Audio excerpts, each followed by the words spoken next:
चलाइन नहीं मिला उल्टा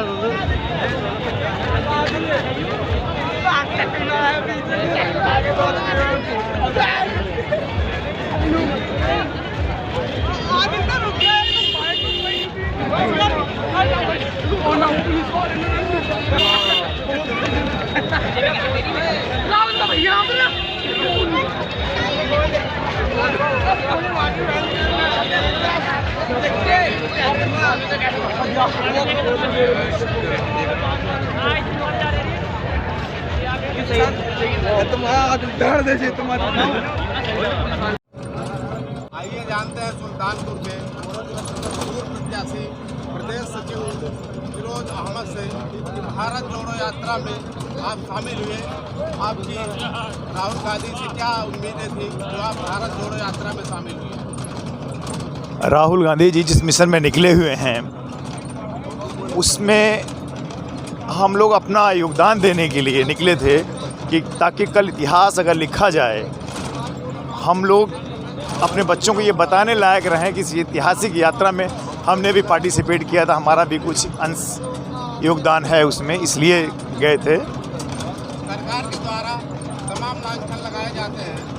सरकार ये कहती है ये 70 साल तक देश को लूटे हैं, इस पर आप क्या कहना चाहेंगे? देखिए, आप थोड़ा इतिहास पढ़िएगा तो जब हमारा देश आज़ाद हुआ तो हमारे देश में सुई तक का निर्माण नहीं होता था और यही कांग्रेस सरकार हमारे देश को चंद्रयान तक पहुंचा दिया। जिस देश में सुई तक का निर्माण नहीं होता था वह देश चंद्रयान तक का सफ़र करता है। आप इसको क्या कहते हैं कि कुछ नहीं हुआ? ये वो लोग हैं जो अपने पिता को, अपने बाप को ये कहते हैं कि आपने कुछ नहीं किया। नालायक बाप घोषित जिसको कहते नहीं, एक औलाद अपने बाप को कहता है नालायक बाप, तो ये औलादें जो हैं, जो भारतीय जनता पार्टी के लोग सरकार में बैठे और नालायक लोग हैं, वो पीछे उनको कुछ काम दिखता ही नहीं, इसलिए कहते हैं कि नहीं दिख रहा है। नहीं दिख रहा है मतलब अंधे लोग हैं। अगर सुनिए, अगर काम नहीं हुआ तो इन्होंने बेचा क्यों? एयरपोर्ट बेचा, रेल बेच रहे हैं, सेल बेच रहे हैं, बेल बेच रहे हैं, LIC को भी पंगु कर दिया। अगर नहीं निर्माण हुआ, नहीं प्रोग्रेस हुआ तो ये बेच क्या रहे हैं? सरकार बराबर कहती है कि इससे आम जनमानस को, हमारी आम को इससे फायदा होगा मोनेटाइजेशन से, जो कि ये रवैया अपना रही है, इसके पे आप क्या कहना चाहेंगे? नहीं, किस चीज़ का फ़ायदा होगा? फ़ायदा दिख कहाँ रहा है?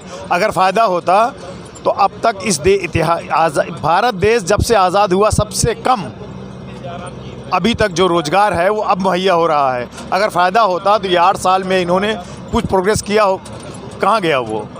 सरकार ये बराबर कहती है नोटबंदी जैसे महान एक्शन लिए, ये नोटबंदी का वो किए, उसमें आम जनमानस को भी। भैया एक बात जान लीजिए, आप भी पत्रकार हैं, देख ही रहे हैं।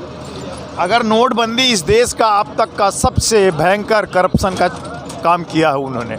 नोटबंदी की वजह से ही हमारे लोगों के रोज़गार छीने हैं, नोटबंदी की वजह से ही हमारे व्यापारियों के रोज़गार कम हुए हैं।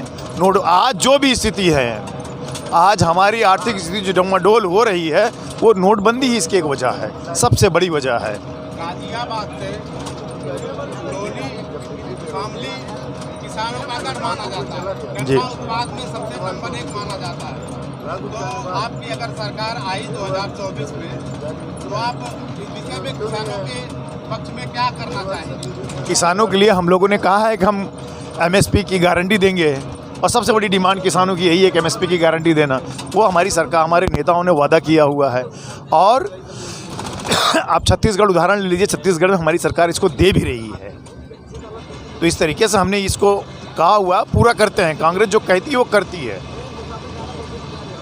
और गन्ना उत्पादक का जहाँ आपका मसला है, उनका भुगतान टाइम पे नहीं होता है, उनको सही रेट नहीं मिलते, सब चीज़ सही रेट दिया जाएगा, टाइम पे भुगतान किया जाएगा। सरकार बराबर कहती है कि कांग्रेस वाले लांछन लगाते हैं कि हम काम सबके अधिकार की, सबके हित की बात करते हैं।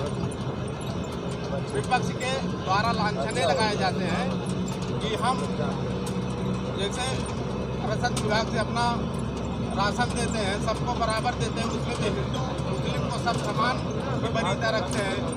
कांग्रेस वाले बराबर लांछन क्यों लगाते हैं? नहीं, कांग्रेस वाले क्या लांछन लगाते हैं कि एक बराबर सबका इस्तेमाल नहीं हो रहा। आप एक बात देख लीजिए कि इस देश में आपको लगता है कि सब एवरीथिंग इज़ फाइन? मुझे तो नहीं लगता है।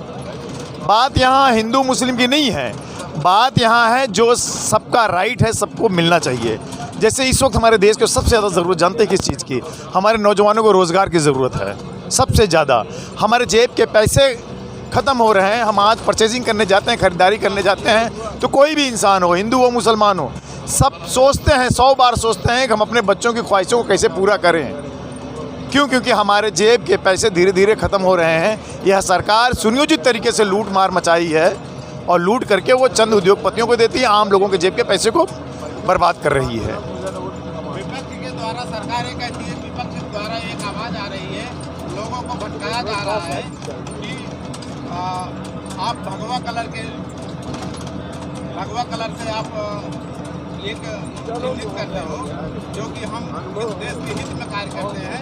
ये आप उस विषय में क्या कहना चाहेंगे? देखिए, ये भारतीय जनता पार्टी का कलर में डिफरेंट करना, कलर में लोगों को बांटना, ये भारतीय जनता पार्टी का तरीका है, सुनियोजित चाल है, ताकि ये इस तरीके से बातें उठाते हैं, उठाते रहेंगे, ताकि लोगों का असली मुद्दे से ध्यान भटकाया जा सके। ये कलर का कोई बात ही नहीं है इस देश में।